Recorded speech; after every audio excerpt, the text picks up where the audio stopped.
ቅርብ ጊዜ እንኳን 12ኛ ክፍል ውጤት ያልመጣላቸው በጣም ብዙ ተማሪዎች አሉ። ስራ ሳይኖራቸው ተመርቀው የተቀመጡ ዲግሪ ይዘው በጣም ብዙ ወጣቶች አሉ። ይሄን ፕሮግራም በዋናነት የተዘጋጀው ለነዛ ሰዎች ነው።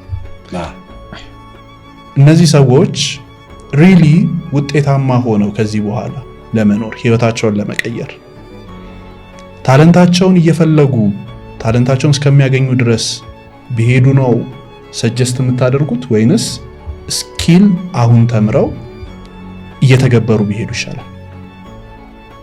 ስኪል እኔ አሁን ከማደርገው ታለንት ኖሮ አልኖሮ ወረቀት ኖሮ አልኖሮ አይደለም የምናየው። በአንድ ወር ያንን ስኪል መማር ይችላል። ኤክስፐርት ከሆነው ጋር ከሱ ጋር ባይቀራረብ ቢያንስ መጠጋጋት ይችላል። ስኪሉን ተምሮ ወደሚፈልገው ዘርፍ መግባት ይችላል።